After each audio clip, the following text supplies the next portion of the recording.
Hello and welcome back to the show. Hope you guys are having a great day today. I have been out doing some storm chasing after the big storm last week. I've been on some roofs inspecting.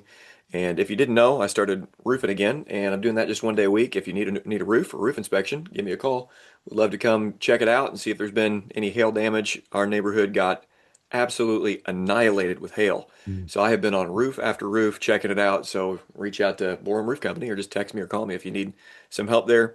Other than that, I hope you guys are doing well. A couple reminders before I introduce my guest today. Just want to remind you about the Sons and Slaves podcast. I'm talking to my boys about raising sons into men, and we're having a great time going through the book Boyhood and Beyond.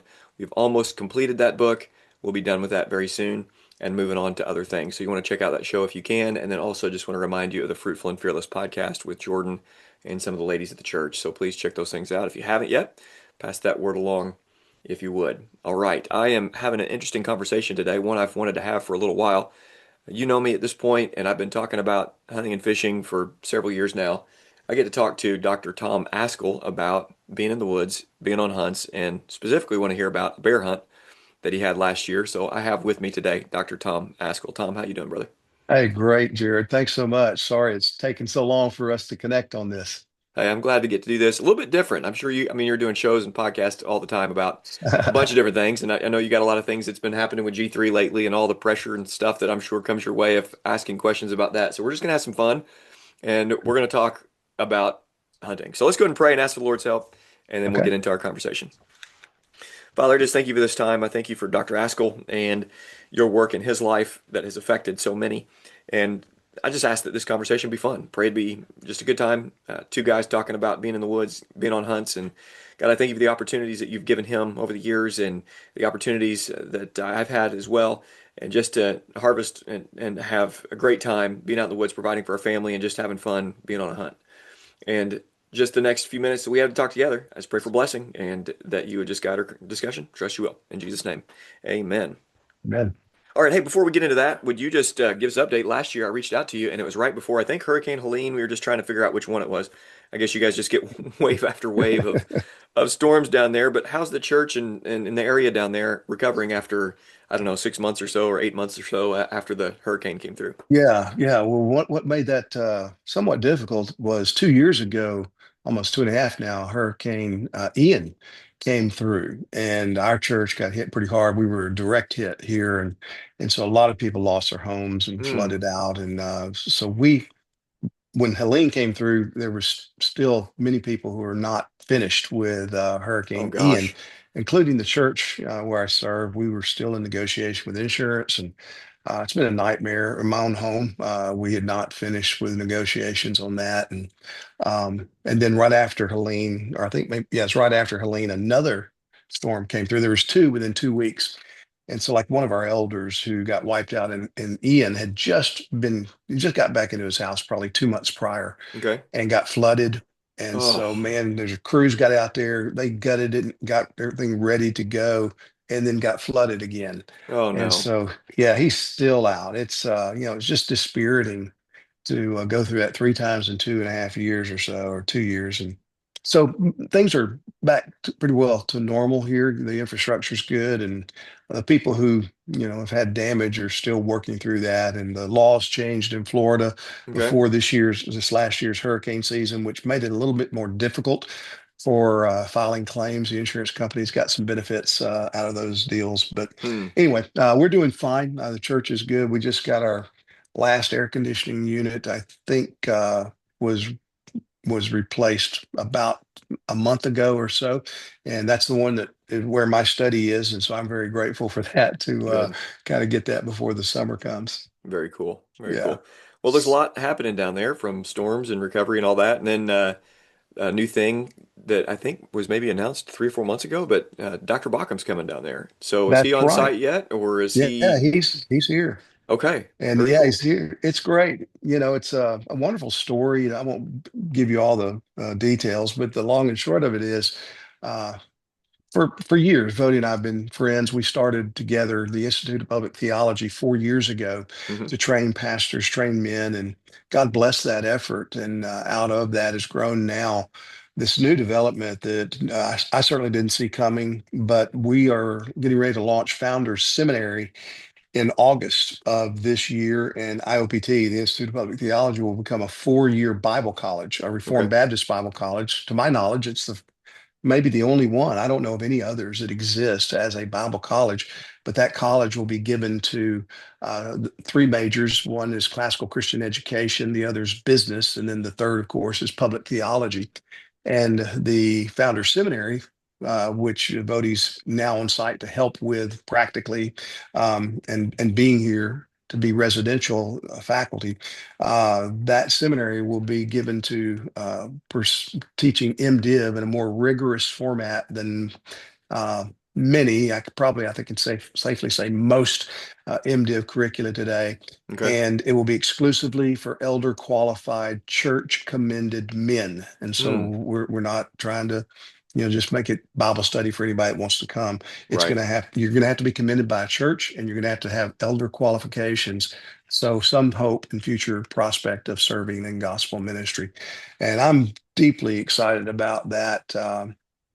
We've already got 20 students that we've accepted. It's residential, and it's probably going to take 4 years, 101 credit hours. It's going to be rigorous, and our goal is to train men with sharp minds, warm hearts, and steel spines. Hmm. Love it. We want guys that won't bend. And so Vody is here trying to get settled.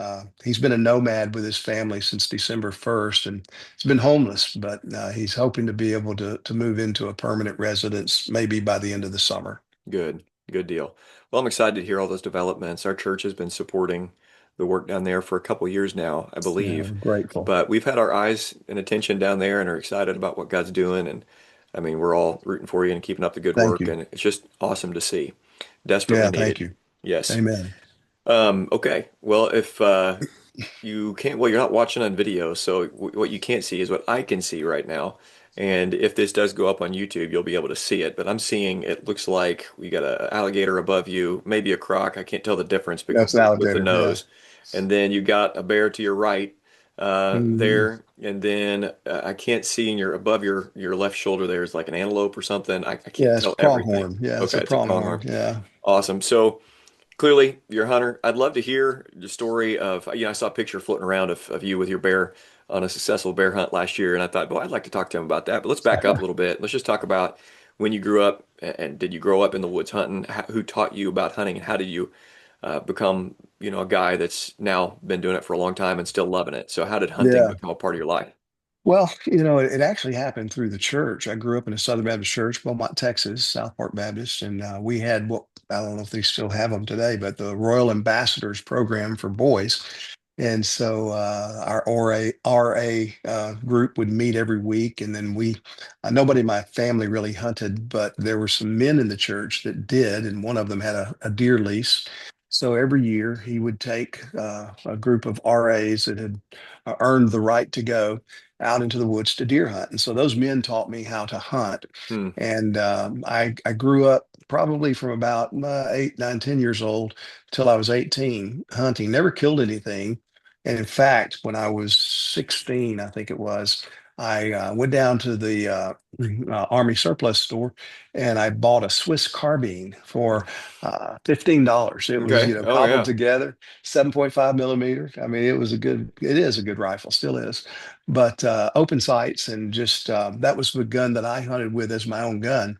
Mm-hmm. And the last time I hunted as a kid was I was in my senior year of high school. And a friend of mine had his grandfather had some land, so he invited me out over the Thanksgiving break.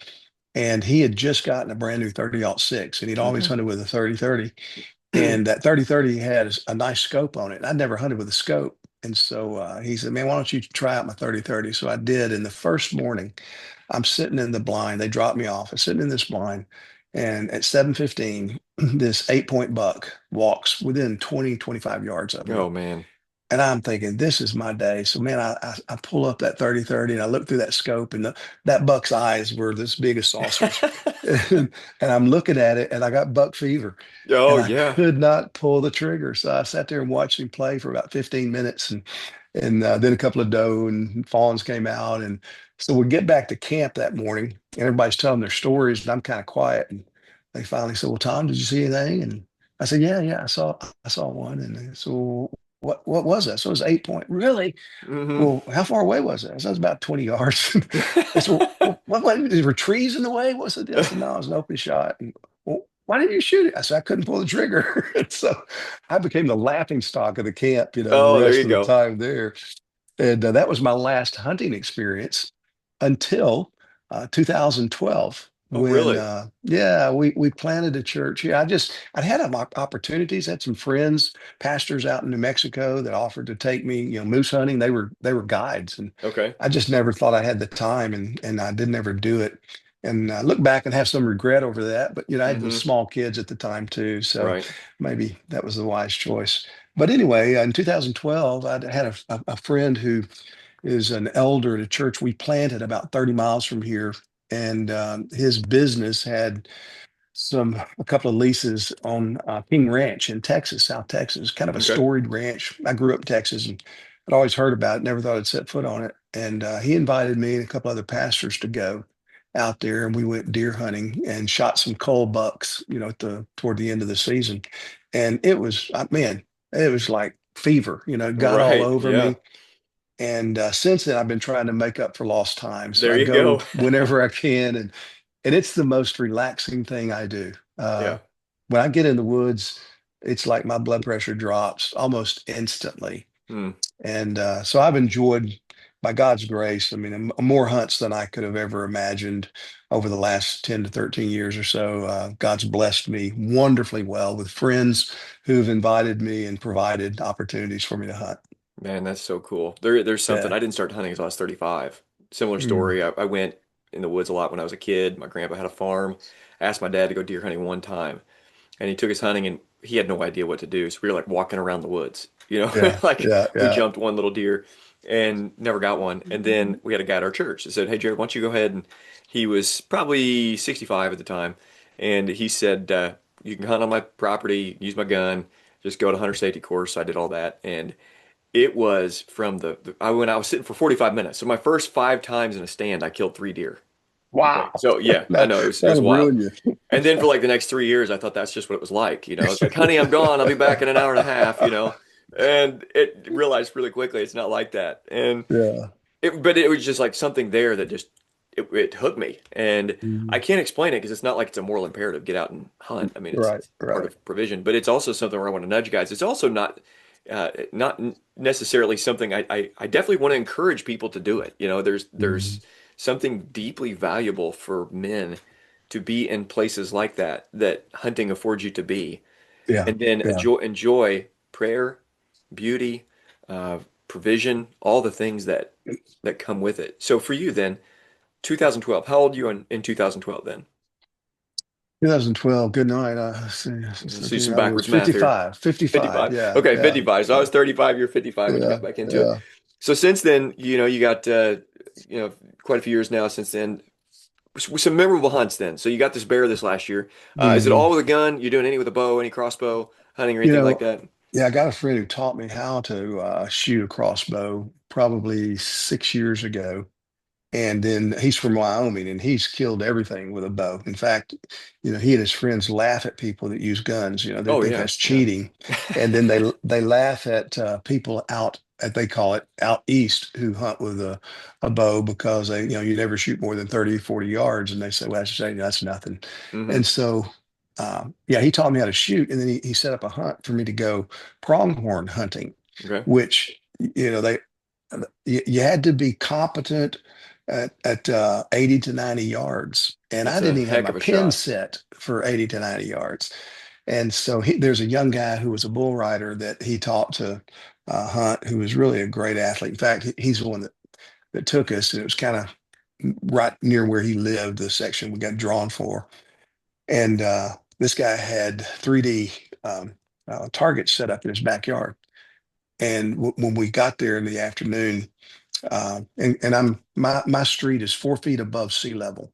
And Okay. so we're like at, I don't know, maybe 5, 6,000 feet, So I'm trying to find an oxygen molecule in addition to everything else. And I'm out Hmm. of shape. And this guy's whipping out.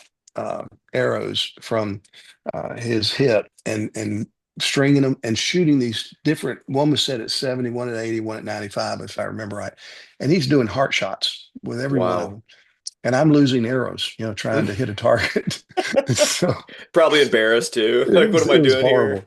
Yeah, so he'd already found a couple of big pronghorns. He said, "Let's go, let's go." So we jumped over the fence and started up this field behind his house, and it's spot and stalk, and so it's a lot of hills, a lot of valleys, a lot of gullies, and so you're spotting them, maybe 600, 700 yards away, and then you Gosh. stalk up on them, but you run the low portions, and then you quietly kind of go up the hills.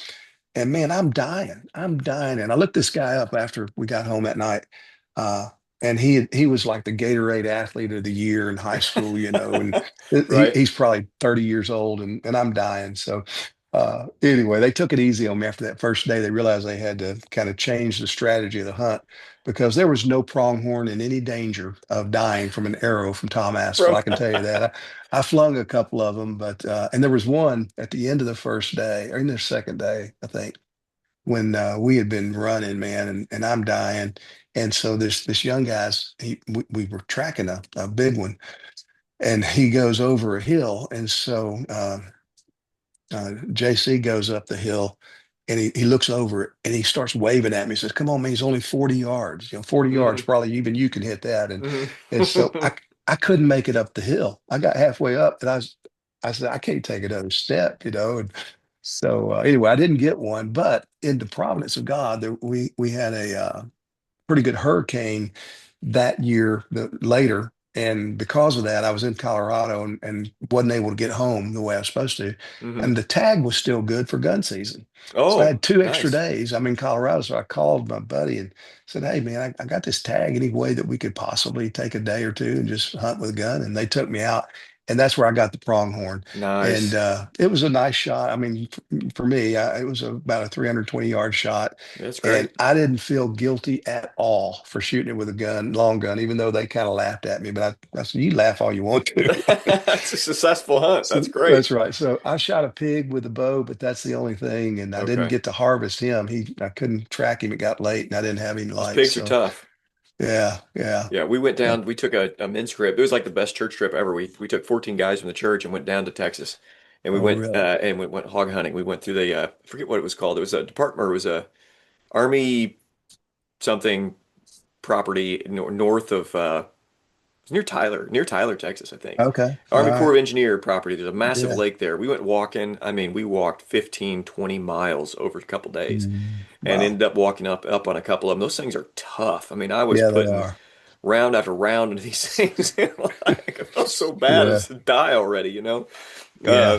so then, okay, so you got the gator ahead of you right here. So you told me beforehand Mhm. you wrestled that to it was like attacking a grandmother and you That's jumped right. on it and wrestled I it and saved choked it that to dear death. lady. Yeah, yeah, Yeah. yeah. Of course, we got gators all over the place around here. And when, in fact, when I moved into the house we live in 20 something years ago, there's a pond on the acre next to us, and there was a 10-foot gator in it.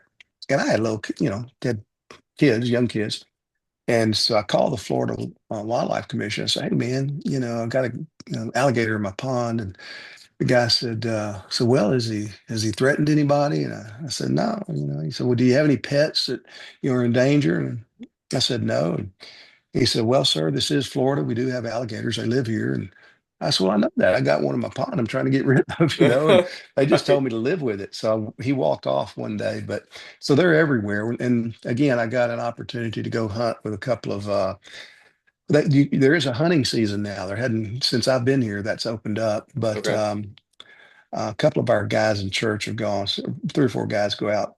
They draw tags every year, but I tried for 5 years and never got a permit for a Okay. gator. But there are trappers and those that get tags for nuisance gators. And so one of those guys took me on a hunt through some orange groves, and we were hunting in canals mostly. And we found this one. And it's the only time I've ever been gator hunting. He turned out to be a 12-foot gator. Got Oh him with a man. 9 millimeter. No And way. the the guy's dad, who's hunted alligators all his life, didn't believe him. He's working at a sugar factory, and so his guy called his dad. because when we got him, he said, I think he's probably 11 feet, 10, 11 feet. We measured him, he's 12 feet. So Wow. he called his dad. His dad didn't believe him. He said, bring him by here. So we took him by the factory. All these guys come out, and this big old gators in the back of this truck. And he's still moving around, nervous system still kicking. Mm-hmm. And so they looked at it, and his dad looked at me, and he said, son, said, I don't know what else you do. Said, you better move on to another species because you'll never get one like this again, So that's the only alligator I've ever hunted, and I Yeah, was I one was and glad to done. get him. Yeah, that's right. That's There you right. go. Go out on top. Yeah. So we've got culture now because we started. I started hunting. I talk about it all the time. Got buddies in the church, and there's a lot of us that hunt at this point. And our boys now are having, they're competitive. I've got a 10-year-old, we have four kids, I got three boys, Mm, and all the boys are really super competitive about hunting now. And, my son is 10 and he's gone out with me the last 2 years, but hasn't got one yet. So of course mm. he's just, hanging his head in shame and, as all his buddies are getting, deer. But we had Yeah. a young guy, his name was Asa, and Asa is a 12-year-old and he shot two lifetime bucks this year with a one with a Wow. gun, one with a crossbow. But it scored Wow. 176 and an eighth.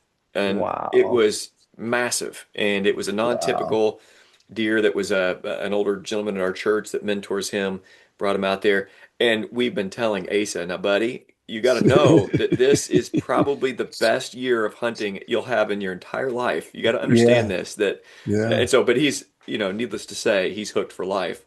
Oh, that's great. Oh, it's fun stuff. It's so fun. All right, well, let's hear. So I got to go on a bear hunt. I got a bear a couple years ago. Yeah. It was just a little one though. It was like Uh, 175 pounds. I got the rug right here, and I got to eat uh, it.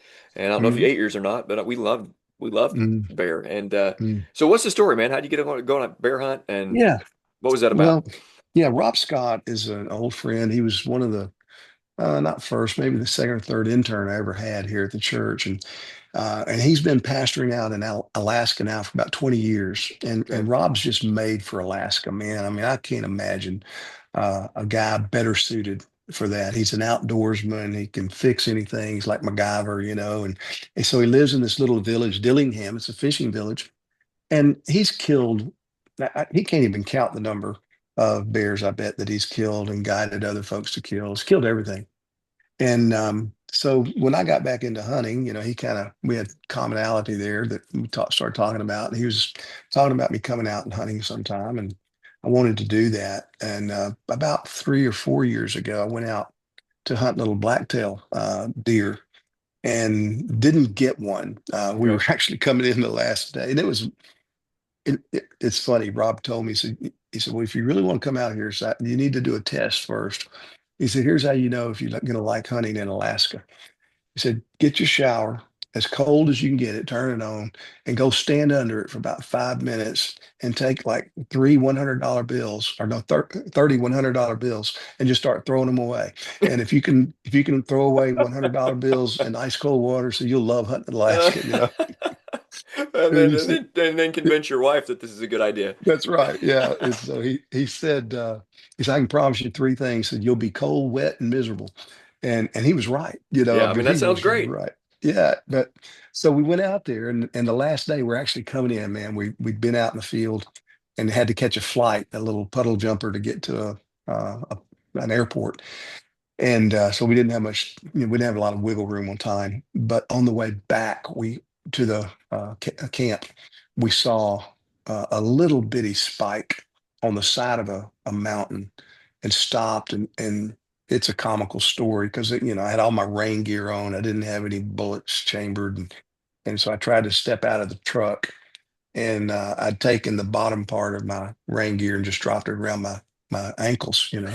And so you know what happened. I mean, I opened the door and boom, I can't take a step. And Yeah. so then I got to get my rifle, and that little buck's just looking at it. She's like, what in the world is wrong with you guys? So anyway, he ran off. I missed him when I shot at him, but I didn't get anything with that. So Yeah. Rob felt kind of bad and for me. So he said, we'll get you back out here. So the next year, that was, I think, 2023, uh, I told him, I said, I'd like to go bear hunting. I'd like to go bear hunting. He kept telling me, so, well, you can't go bear hunting in Alaska unless you have a guide. You got to be a resident, you got to be a first degree relative, or you got to have a guide.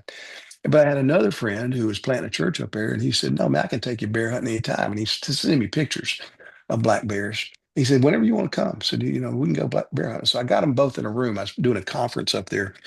And I said, okay, Rob, Nathaniel, both of you guys, I've asked about bear hunting. Nathaniel, you tell me I can come anytime. Rob, you tell me I can't because I'm not a resident and I don't have a guide.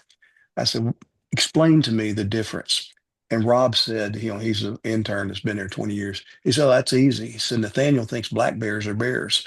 He said, they're just big rodents. So Okay. Rob had never even hunted a black bear. He only hunts brown bears. And he's killed some massive grizzlies. Okay. So he put together this black bear hunt. It's the first time he'd ever been black bear hunting.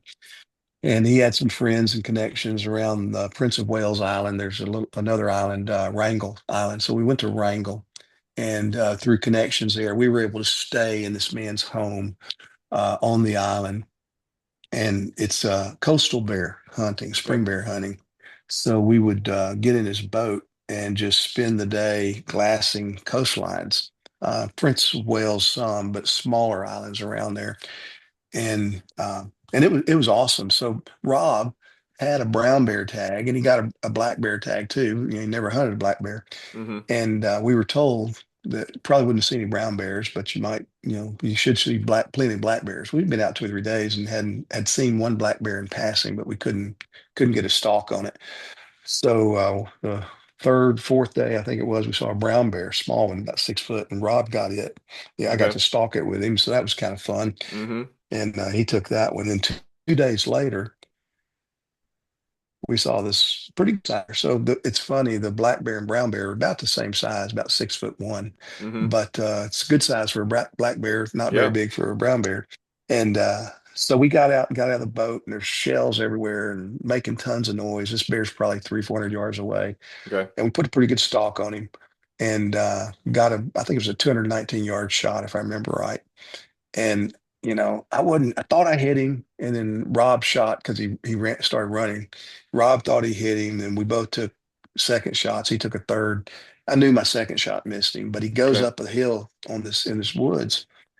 And so anyway, we went, looking for him, waited a little bit, and then began to go, and we looked for blood, and we couldn't find any blood.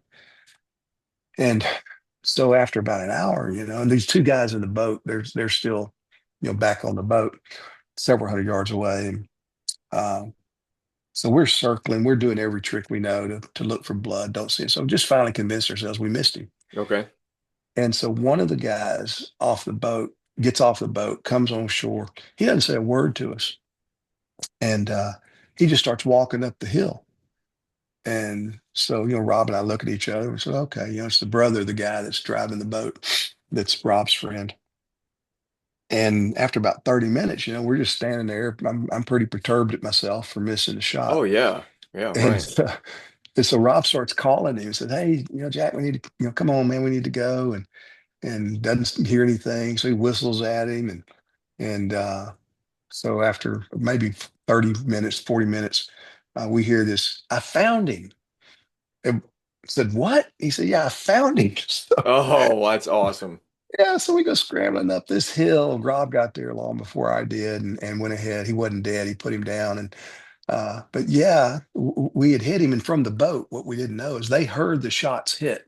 They Oh, heard two okay. shots hit Gotcha. the bear. Yeah. So anyway, so yeah, but then we had to get him down, Yeah, and that's that the was a tough part. fiasco, man. And but anyway, we got him, and so that's I made a rug out of him. And the meat, but right before June 1st, anything before June 1st for spring bear in Alaska, black bear, you have to harvest the meat. So we harvested the meat, Hmm. but it was shot through with worms. I mean, you Oh, could was it? see the Oh, worms. It was really? horrible. So Bummer. they use it for crab traps, and that's what these guys did. They have a big Okay. crabbing, shrimping business, and so they just, harvested the meat and used it for crabs. But yeah, it was a lot of fun. Yeah. So did you pack the meat out? Did you have to quarter it Yeah. and pack it out? Oh yeah, yeah, yeah. We did. Yeah, we didn't quarter it. We just gutted him out, and then uh, took it and skinned it because I wanted the skin. Yeah. And so Rob, I mean, he's like an artist, I mean, he skinned it and made sure everything was just right. And the meat then was divided up after that. Nice. Cool. Yeah. Very cool. Um, so let's switch gears a little bit. I got a theological question for you, and then I'll ask you a question about Field. So have you seen Field and Sprint Stream is back in print? Have you happened to see that? Remember Field and Stream No, magazine? I haven't seen that. Back in No, print. It's really cool. Just shout out to Field and Stream. They're doing a great job. You ought to check it out. It's a pretty cool I of will. all the publications that are out there now. I was a subscriber for years, and then they went away. And it was right Mm. after I had purchased tickets to this outdoor live slash Field and Stream event where they promised with the purchase of a ticket you get a 1 year subscription to the magazine, and then Oh. they left publication, print publication. I was like, man, come on now. They're back. Yeah. It's pretty cool though. So Jesus, I'm preaching, finishing up Luke this Sunday. Actually, been preaching Luke for 2 years and 1 week, and Mm. we're finishing it up in Luke 24. And Jesus is eating fish. Mm. Jesus with his resurrected body. Is that an indication of the eternal state and the possibility of resurrected bodies in our abilities to, or is this Jesus greenlighting that will at least minimally be eating fish? What do you think? Well, yeah, I think why not? I mean, it's a pleasant thought, so I wouldn't disagree with it. I mean, we're not going to be disembodied spirits; we'll be fully sanctified, glorified bodies and spirits. And so, yeah, why not? That would make a nice little element of heaven for me to be Yeah, able to eat wonderful fish. there we go. That's what I was Yeah. thinking. And somehow, I don't know, like, 'cause it's interesting because you have things about Eden that are unique to Eden and will not Hmm. be in the eternal state, like procreation won't be in the eternal state. So there's no multiplication that will be happening. But as Eden is expanded and the earth is renewed, restored, there's going to be, I was wondering if there's some unique things about the eternal state that aren't identical with Eden, but Eden gives us the best picture of the eternal state of our perspective now. If that's correct, then maybe there could be some way that maybe not hunting there for Yeah. eternity, or Yeah. hunting here, but possibility of eating fish and meat. Hopefully, not that we'll be disappointed at all, but boy, it'd be great to have a medium rare No, that's right. steak for eternity. Yeah, yeah, that's true. Yeah, I don't know how that'll pan out, but it's a pleasant thought. Yes. Yes. Okay. So, I guess last question. As far as your children have, I mean, they're probably a little bit older than when you're 55 and getting back into hunting or getting into hunting. Mm. Have you been able to bring your children into that at all? And has that lit a fire in Well, them? not really. I've got six kids, five girls, one boy, and the my son he's a much better outdoorsman than I am, and he hasn't hunted. I think maybe he and I may have gone pig hunting once, but we have pigs around the house, and so I think we did that maybe once or twice. But my youngest daughter was still around, and so she's actually gone turkey hunting with me Okay. and pig hunting with me, and we didn't get anything. We took a couple of shots at turkeys. I think we just didn't hunt them right. We saw them, Hmm. and anyway, we just made some tactical errors on that particular hunt. But no, we've talked about it with my sons-in-law. They've all expressed an interest, and I was able to take my youngest daughter's husband, Ryan, uh, turkey hunting and pig hunting just a few months ago. We went over to the other coast. I had an opportunity to preach, and there's a deacon in the church that has some property he manages, and so he took us out. And Okay. Ryan, we came upon a group of pigs, but nobody the night vision stuff that we had rigged didn't work. There's one comedy. It was a comedy of errors, and so it's just about dark, but maybe 100 yards. And so we shot, and we only got one little one. And so I told Ryan, "That's your first." He's never been hunting. I said, "Okay, that's your first kill. You got your little pig, first shot." And then we went turkey hunting, and had an opportunity, but we spooked them. We spooked a flock that Hmm. flew away probably 300 yards off, and they were Okay. coming toward us. So yeah, but I hope to do more of that. That's All cool. the guys are interested, and we just hadn't done it. But there's enough guys in the church, and we're I think there's some opportunities. So God willing, before I die, I'll There be you able go. to do better by them than I've done thus far. That's cool. Yeah, turkey hunting's tough. I was able to Oh, get a I got a little Jake a few years ago, and oh, mm, that's actually a pretty big Jake actually. But it was yeah. we ended up eating it for Thanksgiving. We put it in the freezer and ate it, so Oh, it's good. it was Eats fun. good, man. I've eaten some jakes, and I love turkey honey. It's probably as much fun as anything Yeah, that I've done because it just requires so much tactical, uh, yeah, patience and that's skill. So I've that's enjoyed cool. it. Well, I think the aspect of thinking through hunting over a lifetime. I mean, you've got a lot of years, Lord willing, and I've got a lot of years, Lord willing, left. And what I love about it is there is an intergenerational connection that can be there of Yeah, being in the amen. woods. You don't know what's going to happen, whether your kids or grandkids are going to enjoy hunting or fishing and or not, but that is there to be the possibility of being out, at 80 years old, hunting with a Mm, great grandchild yeah, and still yeah, enjoying spending time with the Lord. And that's a special thing. So if you haven't yeah, been to the woods, if you've not thought about getting out, it's not going to be for everybody, but there's something special about it. You might get some yeah. heat. I had a cousin that was telling me this is the definition of toxic masculinity when I killed the bear I killed, and but it's worth it. It's all worth it. Amen. So yes, indeed. Well, Dr. Ascol, this has been a lot of fun. Yeah. Unique perspective, I think. I don't know if have you ever talked to anybody out there? Is any podcast out there? If you talking about this before?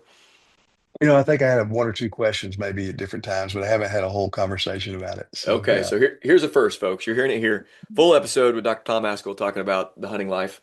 Thanks so much for listening. Appreciate it. And Dr. Ascol, thanks so much for coming on the show. thank you, brother.